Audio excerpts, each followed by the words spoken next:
मोहन संग सखी लागी लगन सखी मोहन संग सखी धांधा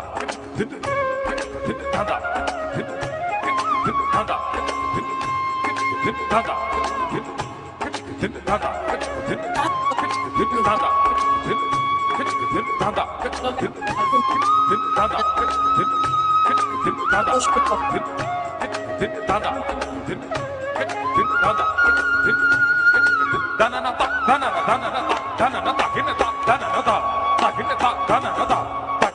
धांधा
A global namaste to all of you. A very good morning, a good afternoon, or a good evening to whichever part of the globe you're all joining us on to this 41st consecutive session for the MINLA Zoom sessions that we've been organizing.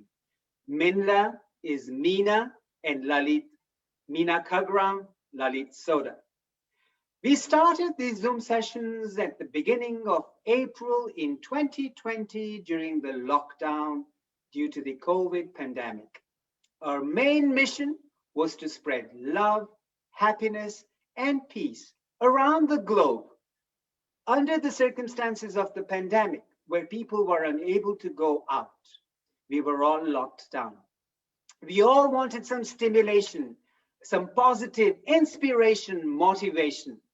And between Meena Ben and myself, we managed to get a lot of positive, inspirational speakers from all over the globe.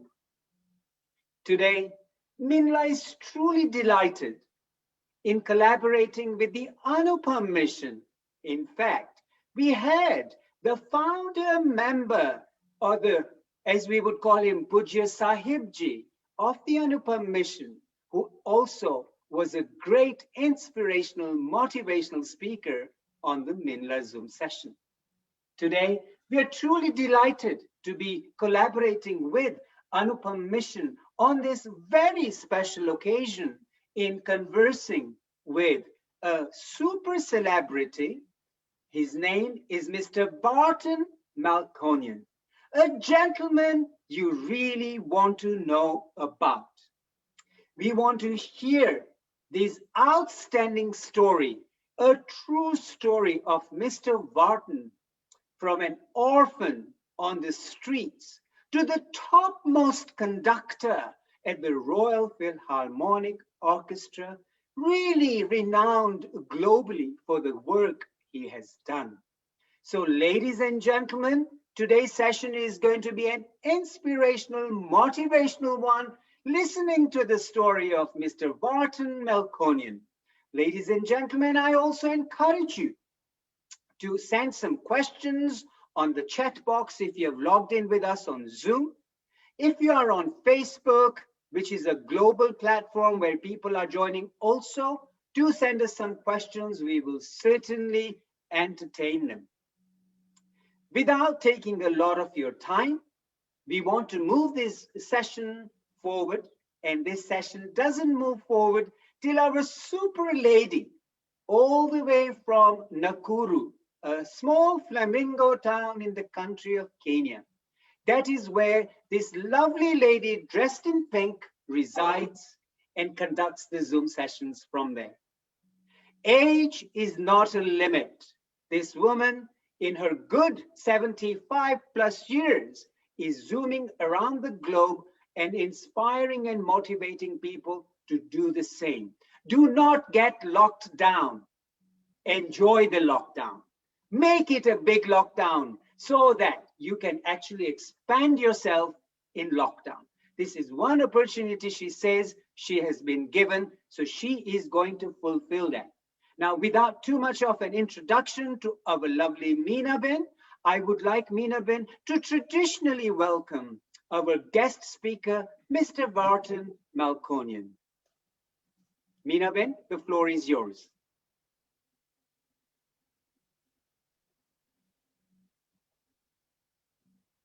Vartan, this is for you, and you are used to it. Oh, yes, that's wonderful. Thank you. And some chokha, and welcome with good luck. And here my old man will do the other ceremony. Just for you. Oh, sweet. Thank you. I accept. Thank you. Thank you Thank very you much. very much. Okay. Global namaskar to all. Welcome. Karibu, Kenya. Welcome to Nakuru town of the world famous flamingos, wildlife and birth county of the fastest runner in the world, Eliud Kipchoge. As always, Dr. Lalit and my cute cousin and myself are super excited to welcome you all. Welcome Vinod Bhai, President of Anupam Mission. Welcome Ashwin Bhai Popat, Vice President Anupam Mission. Ladies and gentlemen, I'm honored to welcome our most motivating personality of this era, Mr. Vartan Melkonian, Baron of Silsia. Welcome to all here and who have logged in on our Facebook Live. Ladies and gentlemen, short introduction of Dr. Lalit is that he's a famous chiropractic doctor, author, and world-class public speaker. He's also a recipient of many awards, including the Marwa Award recently for journalism. Thank you. Over to you, Lalit. Thank you very much, Meena Ben. Before we move the Zoom session forward and we get the president of the Anupam Mission, Mr. Vinubhai Nakarja, to formally welcome, I really want to take this moment to introduce our guest speaker, Mr. Vartan Melkonian.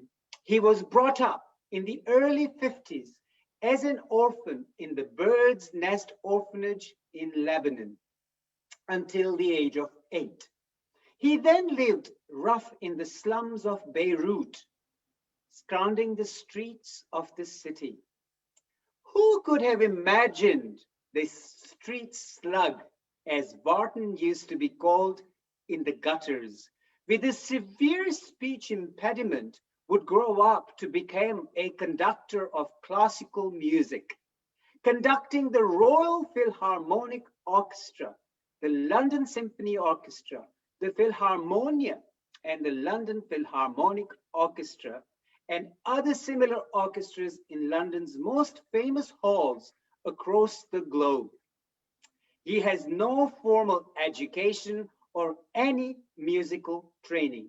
His life is a nothing but short of a miracle. The Hallam Tennyson. Mr. Vartan has made an honorary Doctor of Humane Letters on 21st of October 2018 in Los Angeles.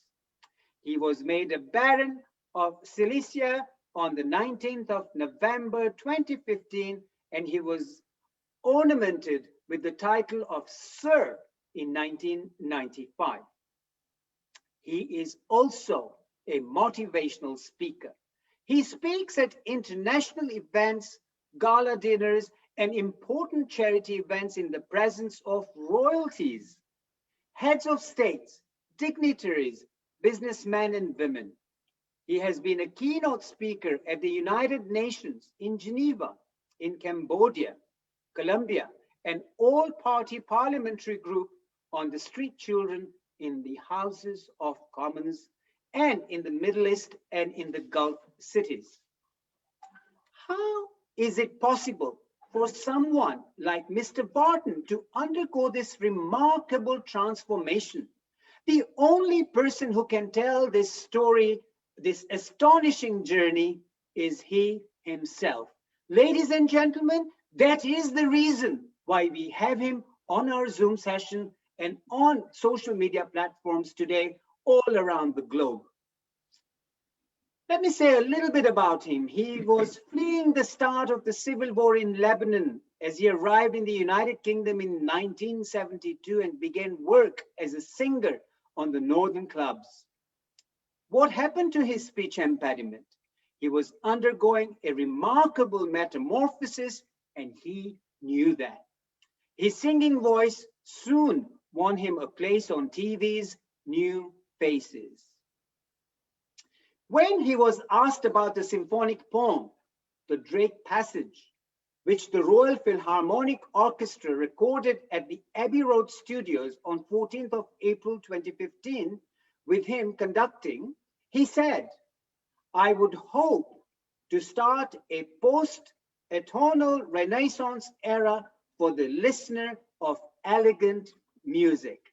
Ladies and gentlemen, we are truly excited and so thankful for this personality to have actually accepted our invitation on behalf of Anupam Mission and on behalf of MINLA Zoom session. So on behalf of Meenabin, myself, Anupam Mission, and the audience, I welcome you, Mr. Vartan, on this Zoom session. I would now present Mr. Vinubhai Nakarja, an awesome personality, a selfless worker who is promoting the mission of Param Pujya Sahib Ji and the Anupam Mission on this globe.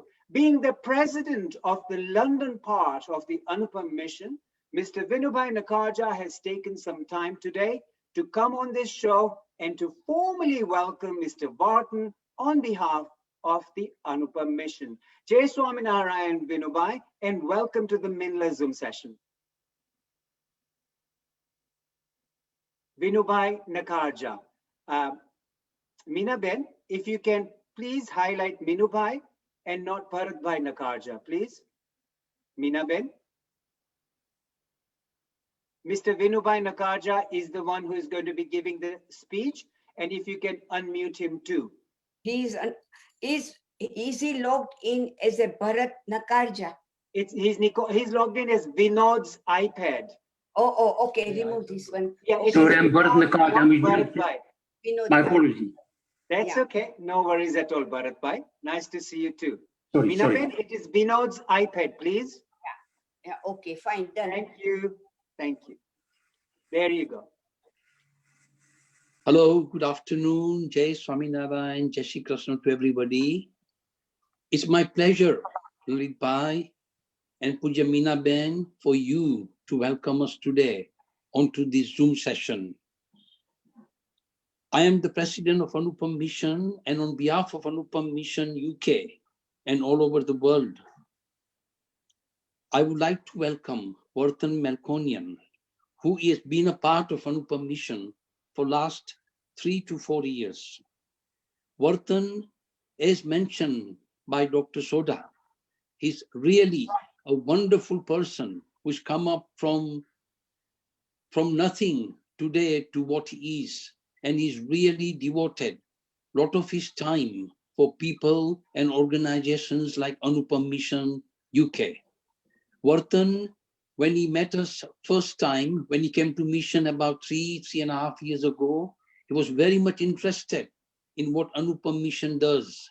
And he got involved with Anupam Mission, and he's been to all our centers in India, where we are doing lots of projects for humanitarian ground on children. So once again, on behalf of Anupam Mission Vartan, we welcome you most. Thank you very much for coming. Thank you, Lalit Bhai. Thank you. Thank you very much, Vinod Bhai. We thank you to be present with us as the president of the Anupam Mission London and United Kingdom. So thank you very much for that, Vinod Bhai. And now, without wasting any more moments, we have got the speaker for this session. None other than our super awesome personality, Mr. Vartan Melkonian. Ladies and gentlemen, let us invite him with a huge round of applause. Everybody should be giving him a huge applause. Put your videos on, give him a high five. There is a reaction button on Zoom. You can do that. Or you can give him a standing ovation to this super personality. Mr. Vartan Melkonian, the floor is all yours. Welcome on board. Good afternoon from UK. How lovely to have such generous friends. The way you introduced me, my God, I began to believe in myself as well. You better believe it. It's so beautiful. Thank you very much, Meena Bey. Thank you very much, Lalit. And of course, Vinod, the president of Anupam Mission. And where's Ashwin Bhai? We haven't seen him yet, but thank you very much for this opportunity, really. I'm so grateful that you have called me here and welcome me in such a, I'm shocked, never been such, introduced in such warm fashion. Thank you very much. You're very welcome, Vartan. We are truly delighted to have you on board. And it's actually my privilege that I've got this position. And I thank God for this, to actually be going through this Zoom session with you, conducting a question and answer session. So my first and foremost thank you to Pujya Sahib Ji and the Swaminarayan Anupam Mission. And then obviously the people who made this possible, Mr. Ashwin Bhai Popat, a massive thank you to you, and to Vinubhai Nakarjan. So as we go on, I am going to ask you a few questions, Mr. Vartan, and at any given point in time, you feel that that question is a little inappropriate, please do not hesitate to say, I'm not going to answer that. But I will try not to make it that way for you. Now, the first question goes, Mr. Vartan, are we ready? Thank you. Absolutely. Okay, now, really and truly, you are a great motivational speaker, as we have heard and as we have known about you. You came from a refugee background, from an orphanage, from a very, very deprived position. And you have been titled by the BBC, the orphan boy who became a great conductor. Please share your journey with us. We would love to know how this all came about. If you do not mind, start from day one, if you remember all that. And we have 10 minutes for you to pack that in. You know, day one always starts with the zero before it. Yes. So it's zero, then number one. But my life, it goes beyond zero. It goes back to as early as 1915. I say that date because it has so relevant to what I am today. It's an echo of what happened then, what I have become now. My parents, my father, in fact, was 6 years old when the infamous massacre happened to the Armenians in 1915. And his parents were rounded up and taken away by the authorities at the time. And he ran away from his home into the wilderness, separated from his brother. Now, this is something that has happened to me later as well. So he was separated from his own brother at the age of 6, and thereafter he was taken into an orphanage in Lebanon and grew up in a refugee camp in Beirut and met another refugee girl who was also from the massacre at the time, and they produced me. Here I am. So I was born at the orphanage, no, at the charity run by the charity of I think it was to be called American Relief in the Quarantina in Beirut refugee camp.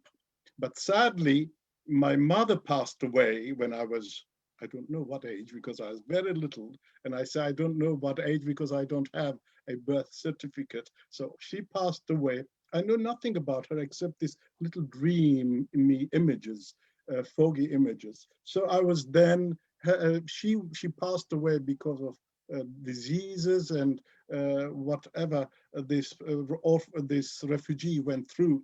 So I was then sent to the Bird's Nest Orphanage, 35 kilometers north of Beirut. And it just happened that the orphanage was founded by the Danish missionary Maria Jacobsen, who herself was a nurse many, many years earlier at the time of the great tragedy and saved over thousands of orphans. Can you imagine thousands of children around her, shepherding them from one country to another, then eventually coming to Lebanon, settling there and forming the Bird's Nest Orphanage. So I was sent over there. My first meeting with her was this wonderful, strange woman. When I say strange, she looked nothing like a native woman. She had fair skin, with round glasses like mine, white hair. And the one thing I've noticed, all the buttons on her dress, all the front, were none of them missing, were just all buttoned up precisely as a missionary would be. And she came down right to my, down to almost her knees into my eye level and said something most glorious. I didn't grasp what she said, but later she explained. She said, "You are here for a purpose. You're going to grow up like a tree well watered beside a fresh stream. You will become an ambassador," she said. Can you imagine? All these years ago, she said these sort of things. And therefore, she later said to me that I will not stop you doing anything because you have a calling and you have to go. And that's what I started my life with Maria Jacobsen at the age of, I don't know, thereabouts 5, 6 years or 4 years old. So I lived in the orphanage in the most beautiful by the Mediterranean Sea, the shores, and that's where my first episode of my life began. So that is my first place. Thereafter, new orphans, influx of orphans coming into the orphanage, and all the boys between the age of 8 and 11 had to leave the orphanage to make way for the newcomers. And so I was in that age group. But my calling was not to go with these boys that they have to be shepherded off and working with for the military, army, and various other vocations in different parts of the city or the country. I did not want to do that. I had a heavy speech impediment at the time. I couldn't even speak. So I was the dumb boy, the dumb. So no one took notice of me. When the trucks came to collect the children, the boys, into the army compound, I just meandered along, dull, climbed the boundary wall, went into the banana fields and walked away just by myself. But I knew that there was something that's calling me to go forward. And I went and followed and arrived to this train station because there is a daily train comes from north, from Syria, bringing livestock right down to the south to Beirut city. And I just waited there, really not knowing what to do except something propelling me to move forward. I didn't want to go with the others to work for the army. I just needed to go somewhere in the city because we could see the city from our orphanage beyond the bay on the horizon lit up, the gloves glistening and the lights like phosphorescent fish in the sea. It was mesmerizing, but I knew that was a calling for me to be there and learn and to know what it's like to be living on the streets so that when I grow up, can tell what it's like to be an orphan on the streets. So I can tell the story firsthand. So the train came, this huge monster of a train, puffing and huffing and steaming and pushing and came and made a complete stop. I climbed in it, closed the door. There was all straw in one of the cabins and stayed there. The sun settled down, the purple lights coming in turned me into a glow of light. And here I am, completely bewildered. What am I going to do? I knew nothing what to do, but there was something in me that I am grateful for it that propelled me forward. Always Maria Jacobson has told me that you have a calling and you are going to become an ambassador and you're going to grow up like a tree. How lovely. So I'm a tree now. So this is how I traveled, and I fell asleep in the train because it was night and my bedtime had gone, and it stopped in a town called Juni and stopped there, made a stop. So I fell asleep. But then there was a big crash and wallop, and I woke up, and the train had journeyed through the night and had arrived to the heart of Beirut harbor in the morning. Sunshine, and there are loads of ships and uh, herds of people and shouting and cursing each other and hooting of sirens sounding. And this cacophony of Beirut, I stood up. And the best place to follow is the noise. And that noise led me to the Beirut famous red light district. And that's where I started my second phase of my life. So this is very incredibly personal to me. So I wouldn't go very much in detail in that, but that's how I started. And I hadn't even known how to read or write. I only knew one letter to write my letter. They had a black slate in the orphanage and a nail we used to scratch. And I used to scratch best letter, V, my first letter of my name, Vartan, to put loads of flowers and ornamented almost baroque artistic way. So V was the important thing. That's all I knew how to write my name, V. And I could read or write nothing. Of course, later on the streets, working and doing, I've learned a lot of foreign languages because, as you know, Lebanon was a very, or it still is, sadly not now at the moment, but it's very touristic area, and its first foreign language is French. So I began to speak all sorts of languages, sentences, like I would say to the American foreign sailors who had come on leave to shore to sample some of Beirut's goodies. I used to say, thank you very plenty, Mr. Je suis Libanese, and all sorts of four languages at the same time. This was my best college in my life. None of the ones, if I had born in a privileged background, I would have thought of life entirely in a different perspective, I'm sure. So therefore, this upbringing on the streets of Beirut, in the slums, in this colorful place, has shown me an angle that not many people can see, and I am extremely, extremely privileged. So people think that I'm not privileged because I come from a poor background or from deprived background, but on the contrary, can you imagine I had to make decisions crucial to my own existence at times? What boy would do that? I mean, I now see when few years earlier, when my children used to come home, throw their rucksack on the floor, say, "What's for dinner?" It's something that is extraordinarily strange to me. Those common things that we take no notice of, and yet I see them as a picture, as a tapestry of things that I've learned, and not many people have been subject to this sort of environment. And those are the things that actually brought me out into the world and taught me, and always believing what Maria Jacobson said, because she was a very faithful woman, and read her Bible, and used to sing Christian hymns to us. And I used to love singing the Christmas carols, and that's what my music probably started.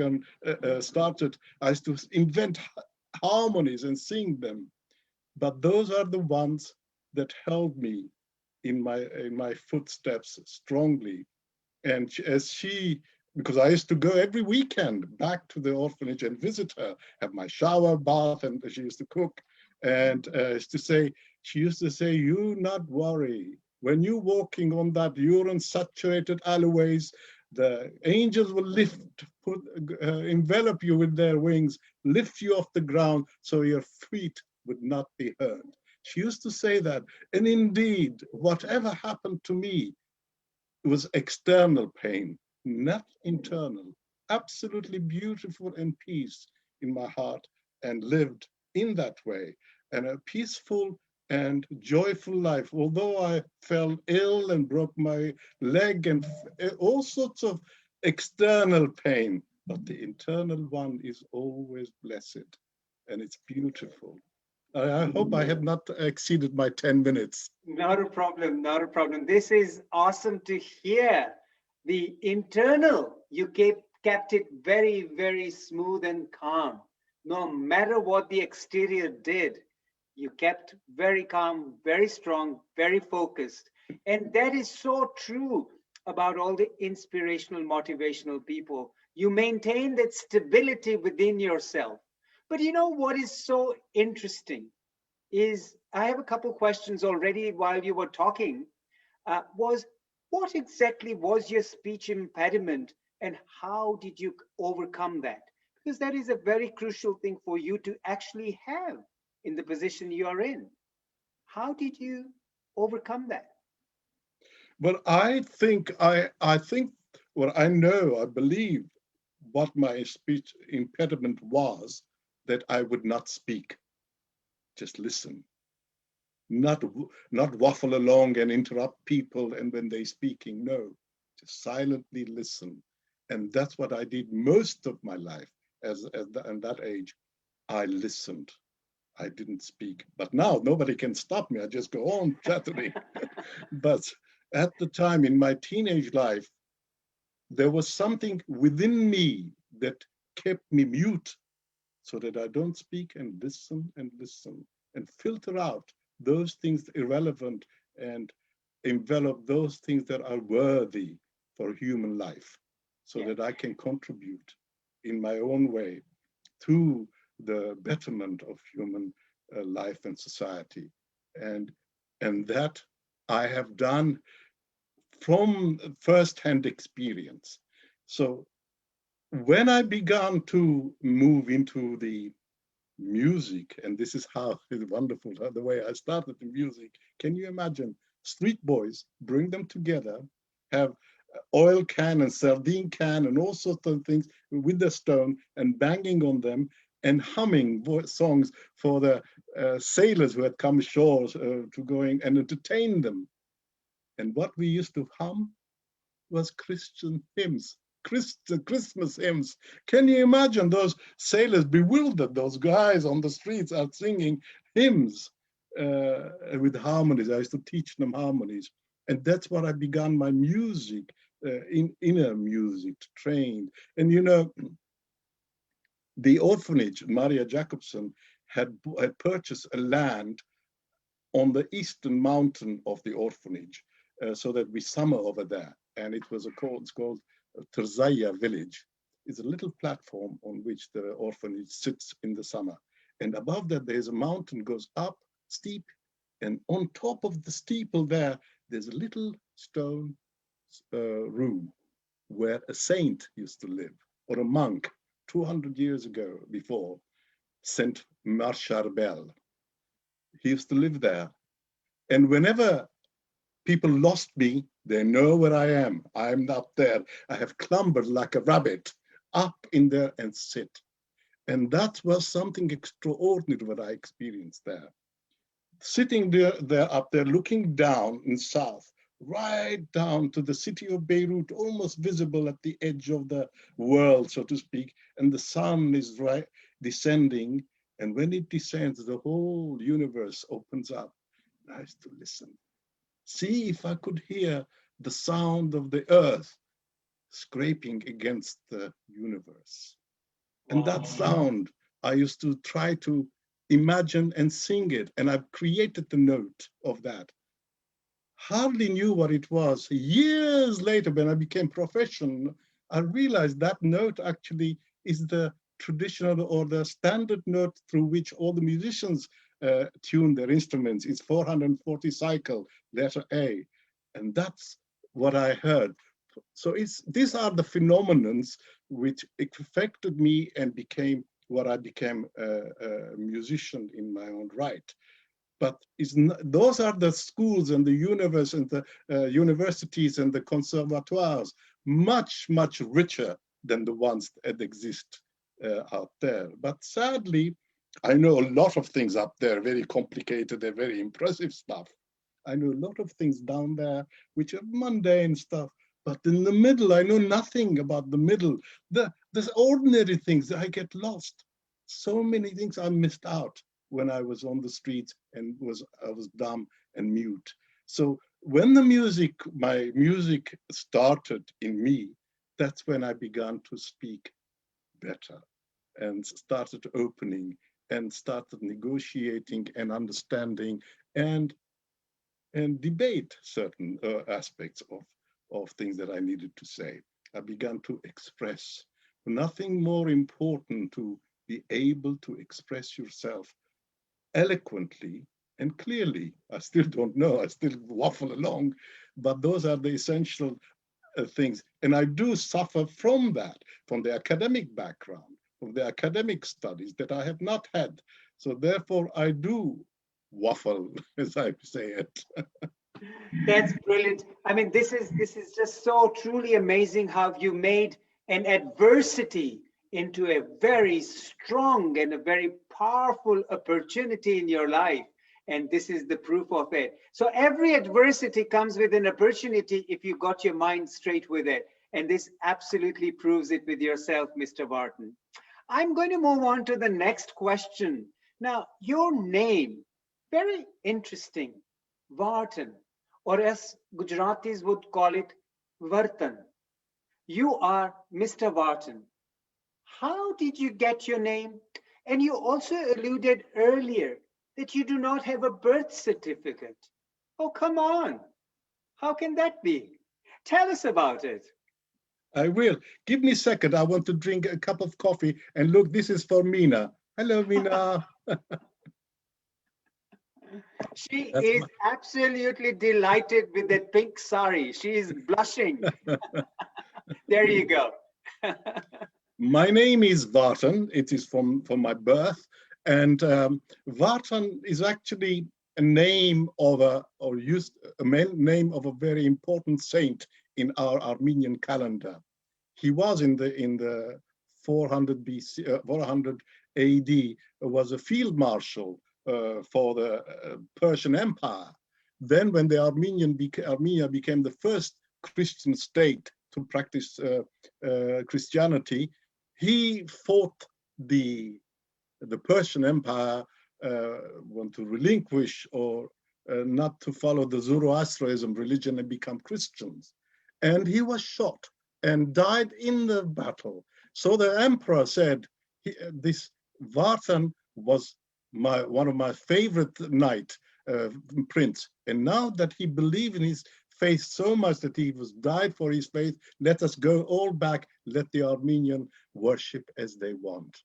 So he made it possible for the Armenians to remain in the faith that they are, Christians. So he was canonized and became one of the important saints in the Armenian calendar. And thereafter, anyone who is born on his name's day is named after him. So I was actually born on his name day, St. Vartan's Day. But St. Vartan's Day has no date. It comes every first Thursday of February. So every year changes. So this is how I became to be known as Vartan, Saint Vartan. It's an amazing way to relate your name to this great saint and how you got named. So every year, your birthday is on the first Thursday. The date will vary. Is that correct? Absolutely, that is correct. That's correct. So every year, if the date is varying, but if it's only a Thursday, you look very young to us. Would you want to tell us how young you are? I tell you, once I was in Windsor after the polo. I was doing the Royal Philharmonic Orchestra in the presence of Her Majesty the Queen, and a journalist came, a wonderful lady, the big eyelashes fluttering like this, and she said, "Sir Vartan, can I ask you how old you are?" And I said, "How old would you like me to be?" So I really don't know what to answer honestly. I can't say it because I don't know. Even the only thing I know I have is my baptism certificate. In the Armenian society or culture, baptism is more important than your birthday. So therefore, I have that only my baptism certificate, which happened at the Bird's Nest Orphanage by the missionaries. Wow, how interesting. You know, when we were having our conversation and you alluded to a couple things that I would like to bring it out and highlight it, that you said at some point in time, you had two mothers. Yes. Tell us about that. How did you have two mothers? Well, not many of us have got two mothers, do they? I have two mothers, much more privileged than anybody else. Can you imagine that? Absolutely. Tell us, share the joy with us. Well, my mother, genetic mother, well, that's first mother, about whom I know nothing really. Just as I said, I have shadowy, dreamy images of her. That's it. But when I came to the orphanage, Maria Jacobson, we all call her. I didn't even know her name as Jacobson. We only know her as Mama. That's all. We say Mama came and Mama went and Mama came. We heard this Jacobson somewhere, but we never attributed to her. So she too, when I first met her, as I told you at the time, that she said you were going to be a wonderful tree, and she gave me a hug, most beautiful, most feminine, most bosomy hug she gave me. And she said, "You are not alone." She made me feel that she is my mother. So wow. That's how it came. I have two mothers always, and I cherish them absolutely. Whenever I conduct a symphony orchestra or whatever I'm doing on a major event, I have a picture on my desk, on my music stand, just to remind me, just to tell her, look, hello, look, I'm still here doing what you said I will do. Wow, what an amazing tribute to a mother, and a mother who deserves it all. That is such an amazing thing to have your own mother present when you are conducting. What a tribute. So pleased to hear that. Thank you for sharing that with us, Mr. Vartan. Now, we got a very interesting comment on the chat box, and somebody actually has said, Mrs. Gokani, if you don't mind me mentioning, like Mr. Vartan had two mothers, our Lord Krishna also had two mothers. One mother who actually gave him birth, and the other who actually raised him. So Devaki mother, who actually gave birth to Krishna, and Mother Yashoda, who actually looked after him and raised him as Bhagwan Sri Krishna. You see, my friend Lalit, Lalit Bhai, I'm going to call you. Just call me Lalit, that's fine. Those correlation, those seemingly coincidences has happened so many times in my life. Yes. That's like two mothers, okay, in a terrestrial sense, yes, but this is a mystery of a spiritual, celestial sense, that someone had, a God had two mothers. Those correlations, it astounds me and makes me feel so small that there are greater things than I am. So there are people have with two mothers who are much greater, and I should be very small to think about them. So beautiful. Thank you, whoever made that comment. I've never heard that. That comment was made by Mrs. Pravina Gokani, a lovely lady who is actually a very regular visitor on our Zoom sessions and a very good friend of our Meena Ben. So thank you for mentioning that comment, Mrs. Gokani. Mr. Vartan, I would like to move on to the next comment, and that would be a question rather. You know, you actually told us a little bit about yourself, and you told us only till the age of 8. What is the mystery after 8 to what you are now? You've got a few minutes, I'd say about 5 minutes. If you can tell us, because that apparently is a very significant part of your life that brought you from 8 to this fame. Would love to hear that, if I may. Through those years, ladies and gentlemen, this gentleman with a speech impediment from the slums has now been ornamented with the title of a sir, of a lord, of a baron, and winner of magnitude number of awards. What is the secret behind that journey? Please share that with us. Lalit, is such kind of you to ask, and sometimes a simple question has enormous amount of answers, endlessly, yes. And you can hardly make any justice to the question if I have small amount of money. It's like a small amount of time. It's like having a tiny little pebble, saying, look, this is a tiny pebble, but when you put them one on top of one another, you soon build a castle, gently, slowly. The similar question was asked of me some years ago, and a notable journalist, and thereafter was written, my answer was written as a heading in the newspaper. And I said to him, I said, if you truly want to know the answer to that, you must sit with me for the next 40 years in order for me to be able to explain. Sure. So it is a justifiable question, but I will not do a justice to it if I have to answer it. I have to make a complete dedication for a whole evening just to answer, to bring you from the age of 8 or 9 to be coming to England and becoming classical conductor and climb the marble staircase of aristocratic England and be integrated in that society. It takes, I cannot make justice, however I try. You know what? I appreciate your comment and I appreciate your feedback on that. However, we would love to either have a session to hear that, but even more, I think an autobiography would be an amazing gift of yours to the world. And that is a humble request that if you can do that, that would be an awesome gift to the world from yourself. So our request to you, please do that. We would love to hear and read about your autobiography. So let me not stress you out with all those years of stories that you would love to share and I would love to hear.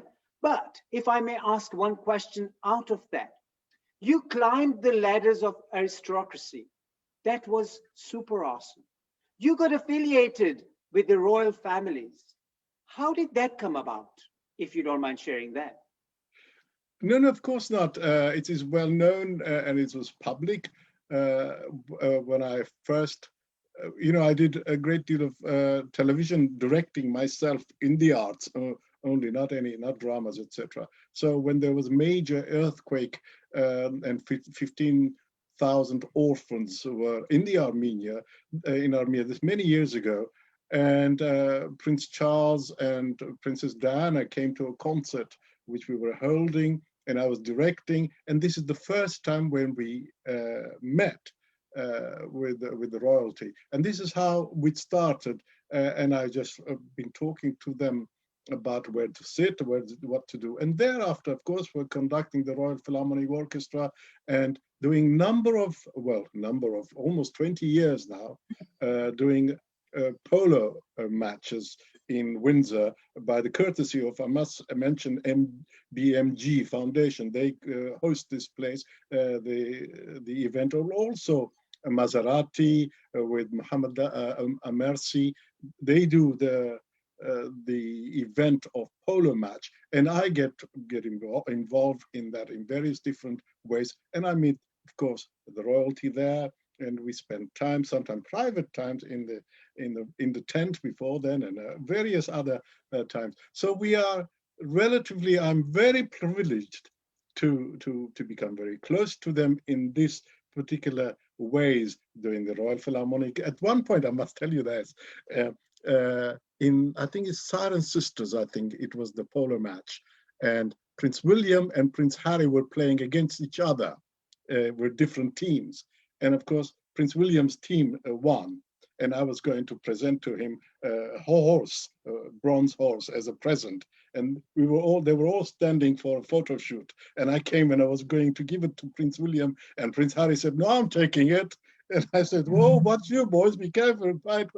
So these are the things that we are very intimate at times, and we break protocol, but not, of course, to a certain extent. So in that way, I'm really, really privileged to know the inner workings, inner family workings of this most glorious institution, the royal family.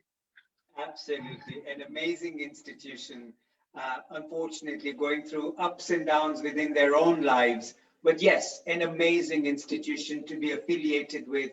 And it's interesting to know that there is some intimate contact with the young boys, and you've had a good time with them. Thank you for sharing that with us. I know it's personal. I do not want any compromises on confidentiality over here, but thank you very much for sharing that much with us. Really appreciate it. Now, moving forward to my next question. Yeah, we said earlier, Mr. Vartan, we said earlier that you have been decorated with several titles, several medals, several awards, from a lord to a sir to a baron. You know, it was one after another after another. What did you feel inside yourself? What was going through your mind? Because these are not ordinary awards. These are globally recognized awards for achievement. What went through your mind at that stage? You see, my background is a wonderful, privileged background that I had. And when you live, as I did, living in a sewer, looking out to the sea and seeing the horizon and seeing the cruise ships going into the city, there you have another world. There you get all the medals that you can imagine. You sit with queens and kings and experienced all that before all this happens to you. So I have sat with kings and princes and royalties, and I've received so many medals in that sewers. So when it comes to reality, I was already accustomed to it. I was already being taught, in my inner self have taught me of that. So there was not impressed by anything, but gratitude. I've accepted them with enormous gratitude and thankfulness. So I have a lot of jingly medals here, great deal of them. But one thing I cherish the most, it's the one that His Holiness Aram I gave to me. And that was on 2015, because we did an international concert with the president, with the support of the United Nations for Maria Jacobson. And that was about 3 kilometers away from the orphanage. Enormous concert. And I received that medal there. And that I accepted it only for and on behalf of the orphans who are living at the Bird's Nest Orphanage. So I cherish that. So whenever protocol requires that I must wear my jingly bits, I wear that one specifically. It's like big chunky ones as well. So it's lovely. Wow. Yes. That once again is a humble and a true tribute to where your upbringing was from where you came, where you originated from. And what a massive tribute to them too. And once again, ladies and gentlemen, can we, for this humility of Mr. Vartan, give him a little round of applause, because this really knows that this human self, that he is a unique human being who has received globally recognized awards, yet accepts the one that comes from his roots. So Mr. Vartan, thank you for sharing that with us too. I really appreciate, because these are intimate stories, and I'm sure there are many more like this that we would love to hear. But time is always going on, and I have still got a few more questions to ask you. Now, my next question moves on to that you have conducted in all 4 major symphonies: the London Philharmonic Orchestra, the London Symphony, the Philharmonic Orchestra, and the Royal Philharmonic Orchestra. You're truly privileged by doing this. Now, my question to you would be, of all these 4, which one did you like the most? Oh, liking is entirely a different thing than with whom I prefer to work. Who do you prefer to work with? That's entirely. So I would immediately say the Royal Philharmonic Orchestra, because I chiefly work with them. And I started my symphonic work with the Royal Philharmonic Orchestra. So therefore, it is not my favorite or less favorite, but it is the orchestra with whom I worked most. So I would hopefully, and I hope everybody who's listening from the Royal Philharmonic Orchestra said, please forgive me if I've said anything wrong about you. I've always been favored to you. So it is the Royal Philharmonic Orchestra, my, not favorite, but the preferred choice to work with. Perfect. Thank you for answering. I know, again, it's trying to make a choice. And you know, this is a global platform. And to actually say that, very nice. So truly privileged to hear that from you.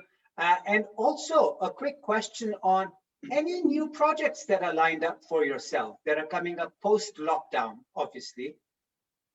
Yes, the new project is I'm waiting for a fair wind to blow me to calmer waters, and let's see what lies beyond there. No one knows. As you know, especially our field of work, where a number of people have to gather in one place. So there was talk that these things will not happen, especially with the Royal Philharmonic Orchestra, Symphony, etc., will not happen until 2022. So it's a great deal of time to go forward. In our world, we have contracts 2 years in advance, and all that went out from existence. So we have to work again and start planning, and no one knows how to plan forward in the circumstances, sadly. Well, you've got 9 months to go. How about that? Yes, yes. Now, I just wanted to read out a lovely comment that came up on the chat box from a lovely lady called Bhavna Nathwani. And she says, Sir Vartan is a live example that sky is the limit. Never give up. Vartan, in Gujarati, as we said, Vartan means behavior. So it truly shows your name reflects your behavior in such a way that sky is the limit. And thank you for sharing that. So moving on to my next question. Thank you, Bhavnaben, for this lovely comment. And the Gujarati definition once again has been given to us by a lovely lady, Mrs. Pravina Gokhani. Thank you very much for that too. Now, I know you have been dealing a lot with children. You have some amazing charities that you work with, or a charity of your family that you actually support these children and want to make their future bright. Would you like to share a little bit about that with us? I'm also enormously privileged and grateful for being appointed patron of the Consortium for Street Children. That's enormous privilege. And I'm the ambassador for them and speak at the United Nations on various issues related to street children. And this is actually brings me to a very important point, because people generally are not tired, but they are bombarded constantly for donations. And we can give as much as possible.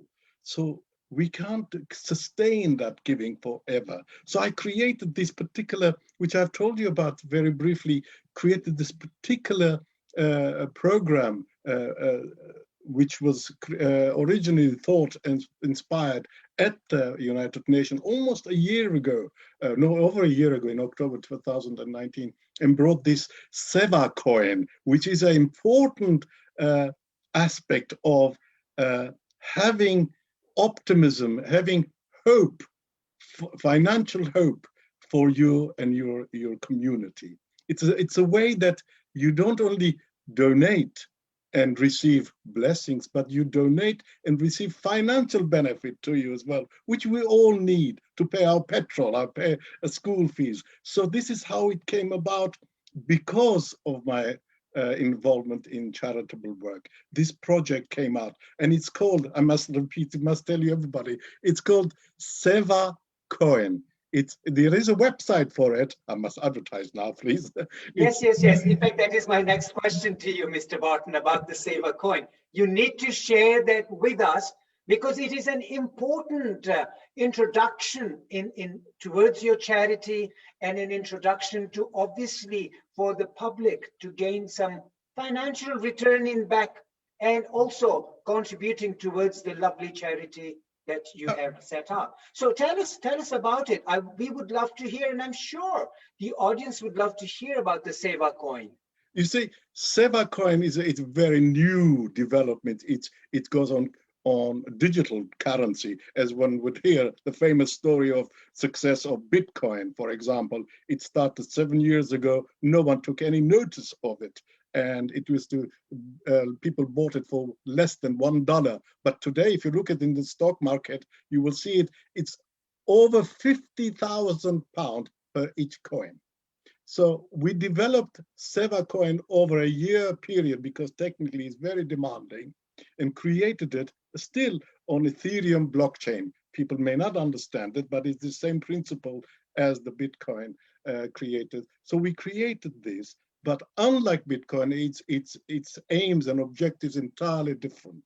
This is the way, when you donate, you feel a sense of giving and receive something. But in this way, you feel the same thing, the feeling of sensation that you gave, but also receive financial, practical means of your coin become richer, became more valuable in time. So the more people buy the Seva coin, the more they become wealthier, we hope, and the more the community will be benefiting from that. So this is all came about from the charitable work that I had been doing, and talking at the United Nations, talking with my colleagues, and bringing these ideas, and they absolutely for it. And it is up and running now. Can you imagine, technically such a demanding, and yet it's beautiful. You know, hope is the very foundation of our existence often. If you don't have hope, you have nothing. When you lose everything, like I didn't lose everything, I had nothing to lose. But one thing I had was the hope that I go to the future. I go beyond the horizon that I saw in Beirut and enter another world. That was a hope. I tell you a little story about Armenian, small story. There's an old guy, an old person lost his wallet. So he started looking for all his pockets everywhere, all his clothes, looking for pockets, but he didn't look at one pocket only. He wasn't looking at his back pocket to see if his wallet's there. And a friend said, "Look at your back wallet." He said, "No, no, no, no. That's my hope in case I'll find it there." So it is a hope that you live with. So this Seva coin gives you that financial hope, that you can hope for financial gain as you invest in it, but you donate at the same time. So the more people go into it, the better the value. And this is the most innovative, most modern way of asking for donation. People actually are tired of being asked. You can do it once or twice or three times, as many times as you want, but at the end, you need something tangible, because we all have, let me look, this is it, look. Can you see this? Ah, great. I was going to say that, would you share the website? So this is the website. This is the website, sevacoin.com. I don't know whether you see it in the right way, but here it's opposite. Yes, so we do. This is such an important thing. And I must say also, Sahib Ji blessed it and gave a special prayer for it in the temple. And he's going to ask that the Anupam Mission's website be logged to this website as well. So he actually blessed it and prayed for it. So I'm very, very grateful. Not only I, but the colleagues who have donated their time and effort to bring this project about. So these are the charitable institution is not only to have a wonderful gala dinner and put our best frock and be seen and put a few whatever we need to donate, which is good. But at the end of the day, when you are at home, you have the hope of investing your donation for both you and the community. What a great way to make a contribution and also to receive some back. So, ladies and gentlemen, it's www.sevacom.com. Perfect. So thank you for sharing that with us, Mr. Vartan. Now, this takes me to the question to which you alluded slightly over here about Pujya Sahib Ji of Anupam Mission. In fact, on the chat box, our lovely Bharat Bhai Nakarja has asked this question, which was on my list of questions to ask you. How did you come into connection with Pujya Sahib Ji of Anupam Mission? You wouldn't believe it if I made it up. Even if I told you and swear by everything, if I made up that story, you wouldn't believe it. Tell us about it. But there is somebody here who would vouch for it, that it happened with him. And it is a phenomenal mystery. It's extraordinary. Like in my life, my road was all lit up with opportunities, like street lights everywhere. If I missed one, there was another one. If you miss one, there's another light. Like everybody else, opportunities are there. They're always there. If you miss one, don't worry. Just go forward. You'll find another street light ahead. My car, here I live in Amersham area. Never mind, don't tell anybody. I live in Amersham area. And I took my car to the wash. And the car wash said, "I'm sorry, the machine is broken." Well, is there any other place? Yes, down the road, Rickmansworth. You go there and okay. So I drove to Rickmansworth and went to the car wash. They said, "Oh, we're busy today. Can you wait for half an hour or more?" Okay, leave the car. And I went out and I was dressed exactly very much similar as the car washers, like the immigrants people with a hat, and also I looked nothing different from that. So I left the car and walked on the parade there, and there was an optician shop there. So I looked, looking, nice, let me just spend some time looking for glasses. I wanted to have glasses. I spoke to a woman at the sales assistant, talking to her, and then the door opened from my left, and walked a man, brown suit, matching tie, lovely bro. And he came and he didn't even greet me. He said, God has sent you here. Come have coffee, tea. Come have tea with me. I thought, okay, you don't have these sort of questions in London, do you? They sort of immediately. I said, no, I'm so sorry. I just want some glasses. He said, glasses cost money. God is free. Come have a tea. Oh, amazing.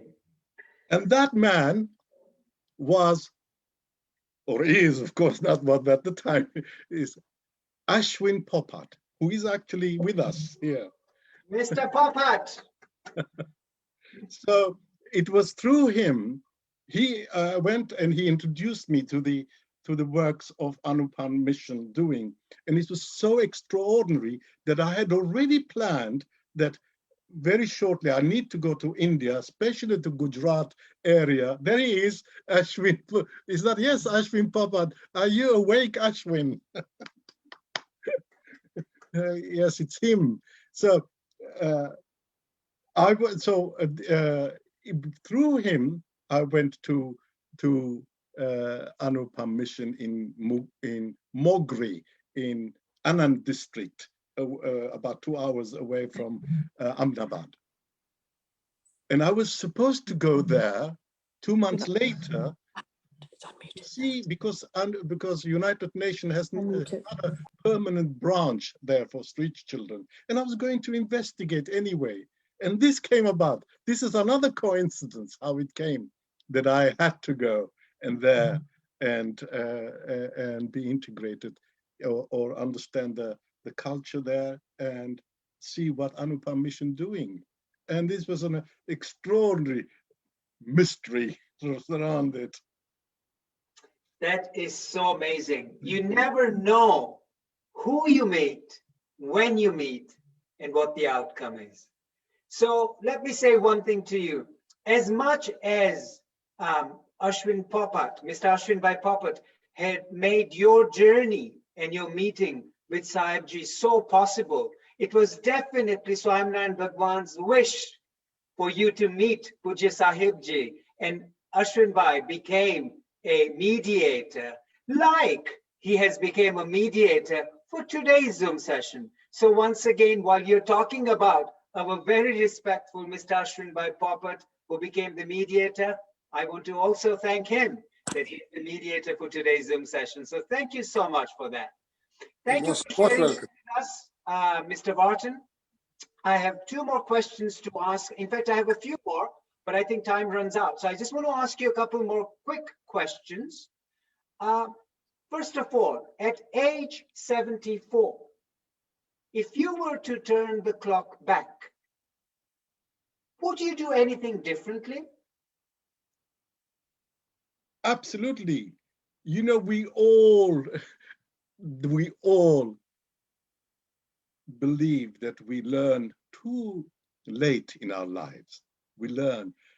I regret that I didn't know that I know today when I was younger. So that is a regret that I pray and I wish and that I go back and do the things with the knowledge that I have today.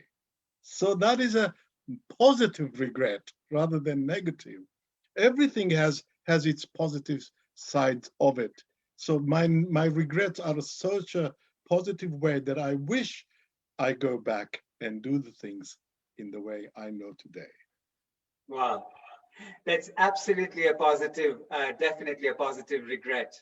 Thank you for sharing that with us also. And one final question, and before I ask you that final question, Mr. Vartan, we've had a lovely message from a Mr. Jayesh Shah, who says our respectful regards to Pujya Mr. Vartan Melkonian from the Anupam Mission of the United States of America and Canada.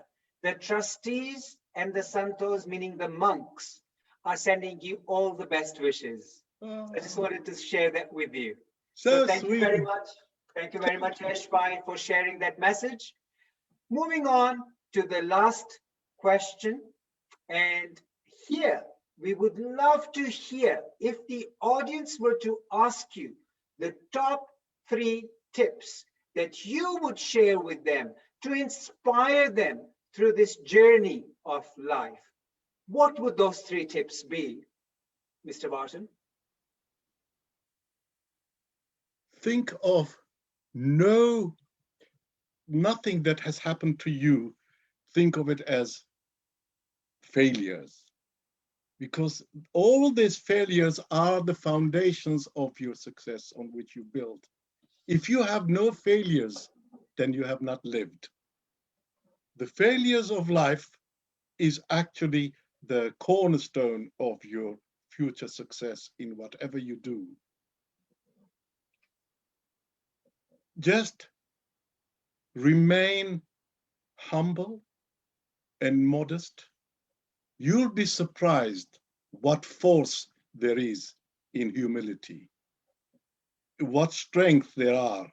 When you meet up with a wall, an iron wall that prevents you progressing, you don't fight it. You just be courteous and with humility, and that force will melt the iron wall before you. That is the most important things I can advise. The humility and modesty is the strength with which you succeed. Thank you. Thank you for sharing those top 3 tips. And I would like to repeat that for the audience. Failures are foundations to success, number 1.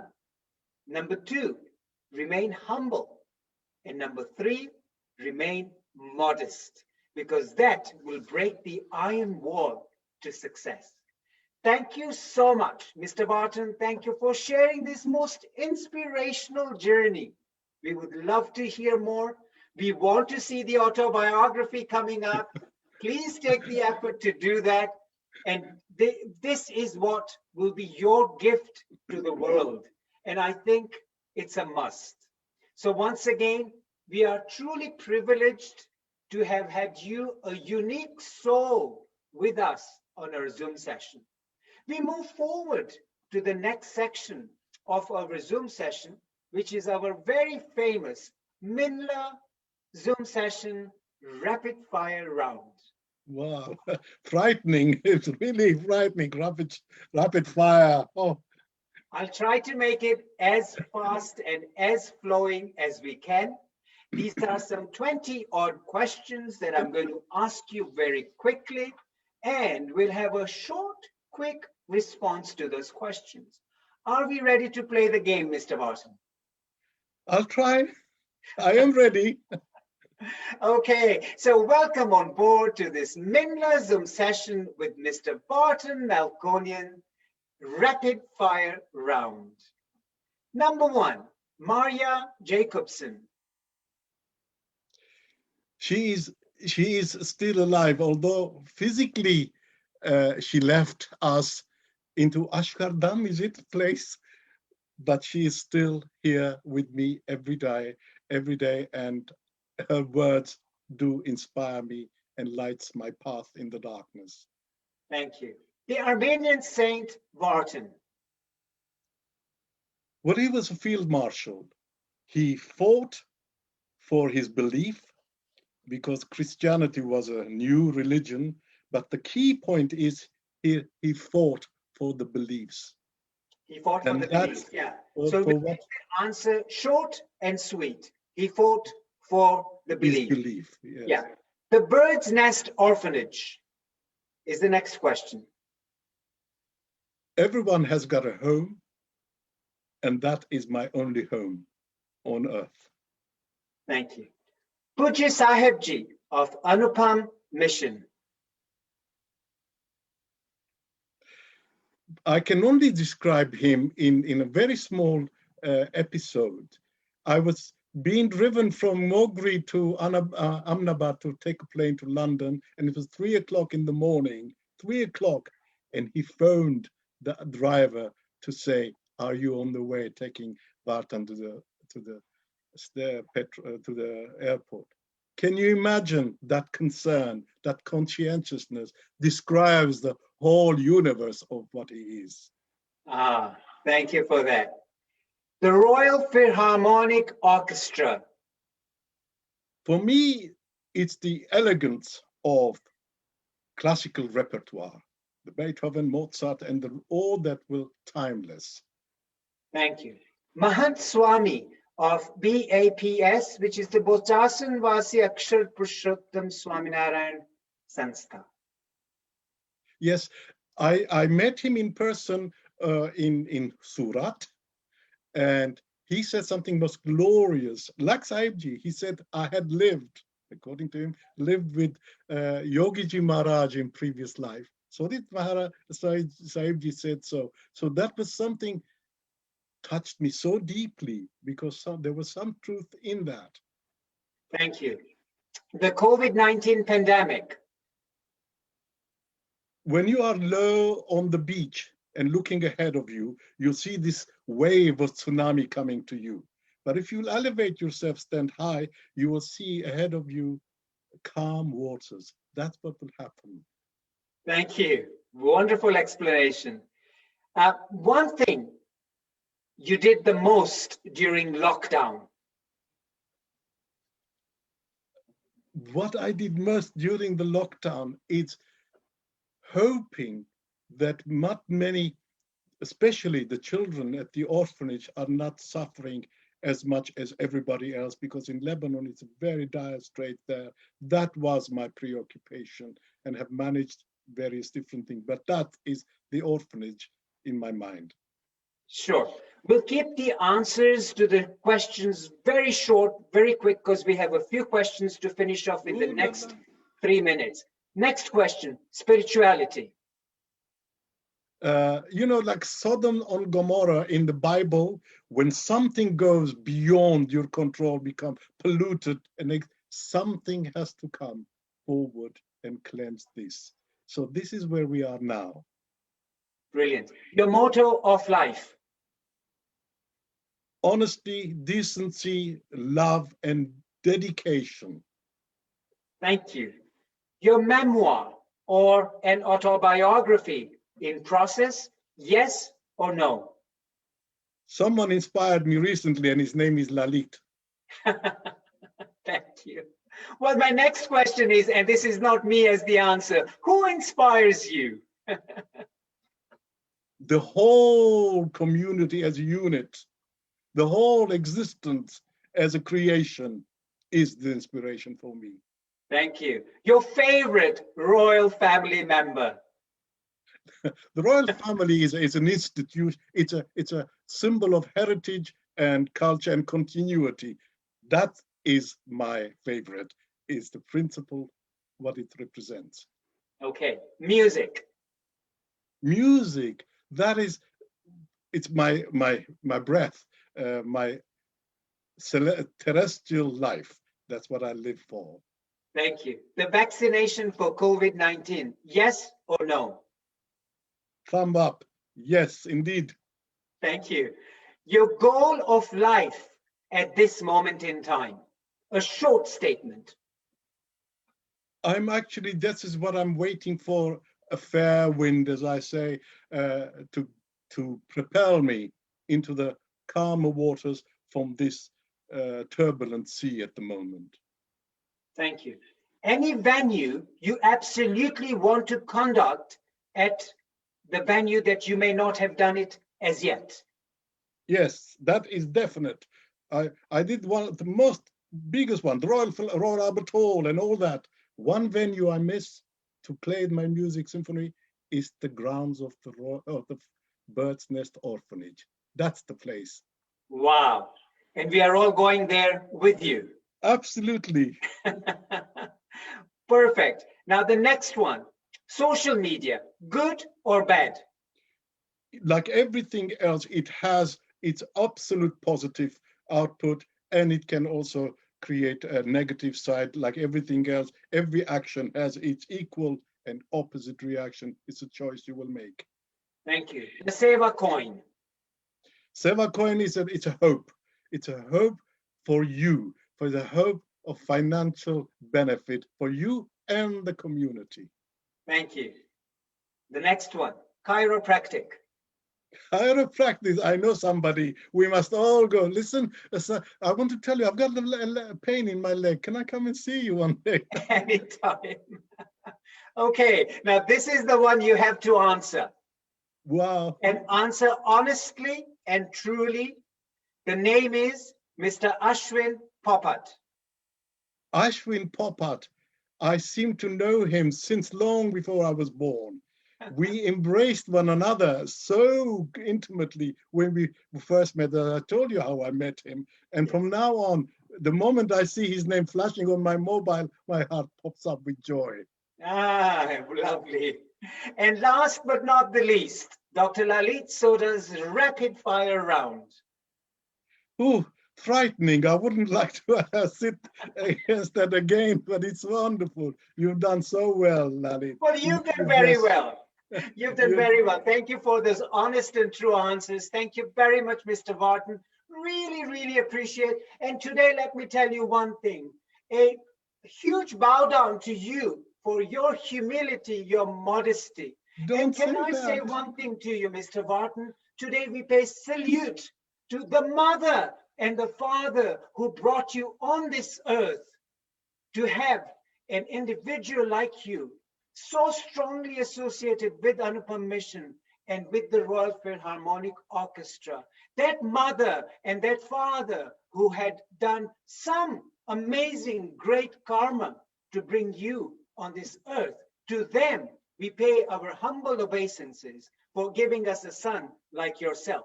So thank you very much. Thank you very much for participating in our Zoom session.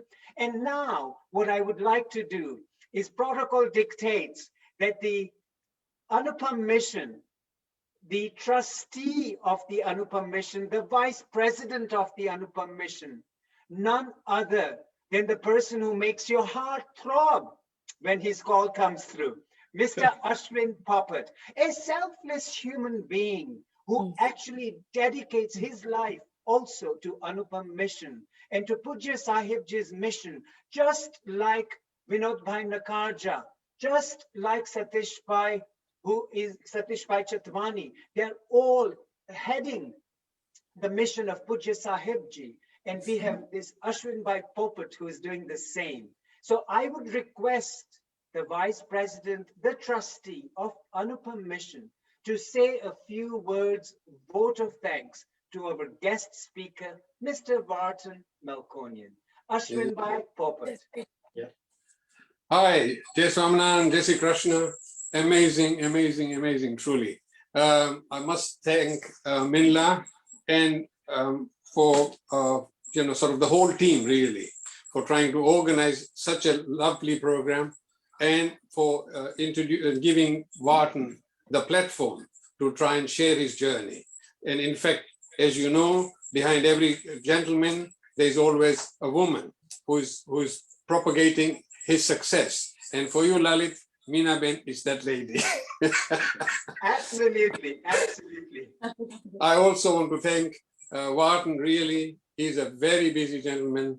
For him to spare time and join us here.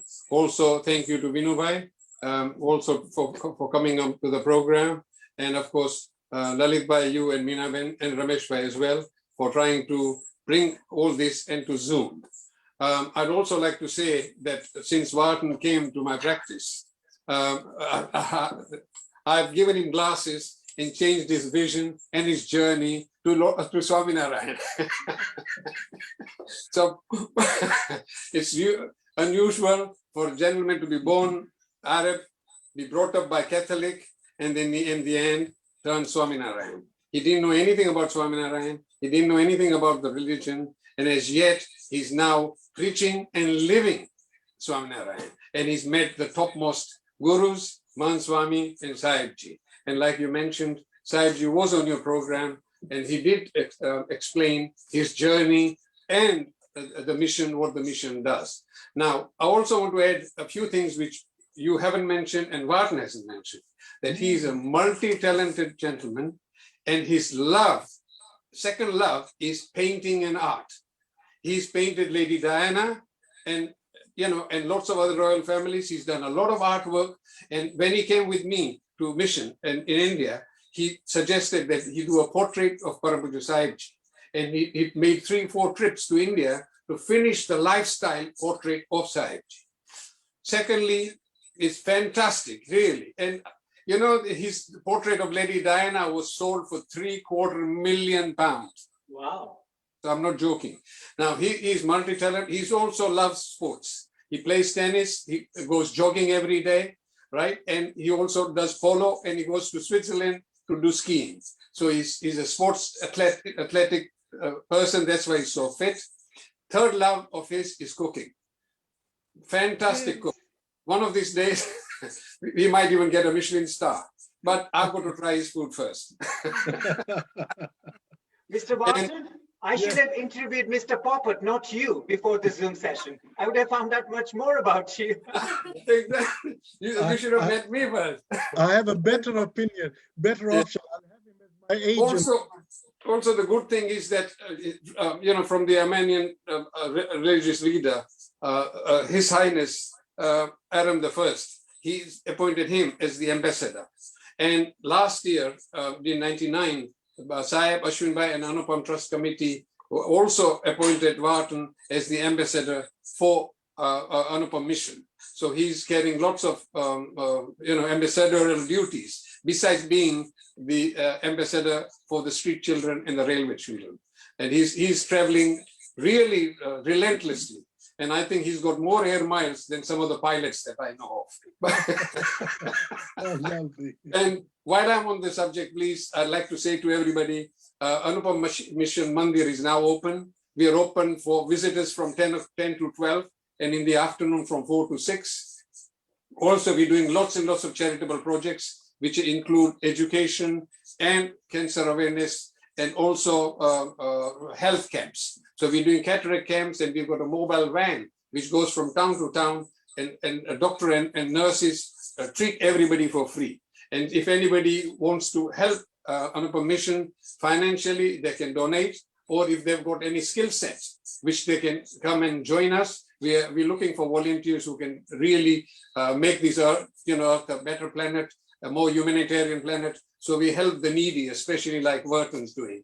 And we love to sort of have people come on board and visit us as well. And, you know, we've done a fantastic job today. I've enjoyed the program. And also, Lalit, I must admit, you and Meena Ben have really, since lockdown, you've kept us all entertained. And the variety of guests that you've had, from Ramesh Bhai Oza and Dwarkesh Lal Maharaj, and you've had Hasya Kalakars, then you've had our mentor, what's his name? Kera, Mr. Kera, and so many other people that you bring in, such variety of people that it's really so nice. And the way you interview and do your rapid fire, salute you, my friend. You know, carry on the good work, carry on entertaining us, and God bless you. And it's Sahib's birthday, by the way, tomorrow, 82nd. Okay, so that's why he couldn't come to because there's a program going on there as well. So we ask Sahib's blessing for us, and we also ask Sahib and Lord to sort of bless Vartan as well, and to give him his good life and keep him healthy, peaceful, and happy. And everyone who's joined, I must thank all the people who've joined this Zoom program as well. So many thanks once more. Glad to be of help. And Vartan, keep up the good work, my friend. Meena Ben, many thanks. Yes, Orna. Thank you very much. And before we end, obviously this session doesn't end till the lady in pink says, go ahead and end the session.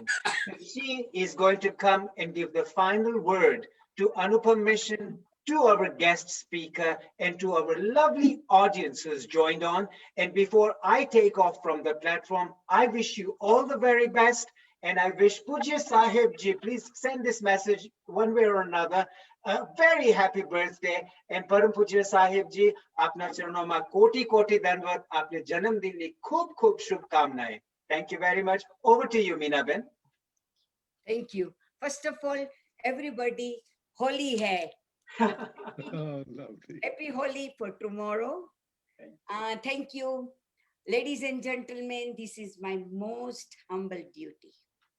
Behalf of Dr. Lalit and myself, MINLA Group, like to thank you all for supporting our divine cause of serving mankind during the period of COVID-19.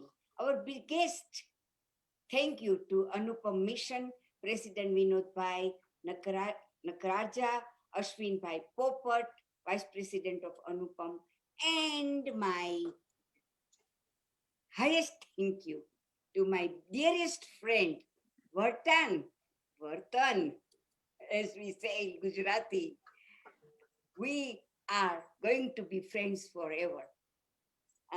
Thank you, Ellie, my cute cousin, Dr. Lalit, Asante Sana, Kwaheri, good evening, and happy Holi to all.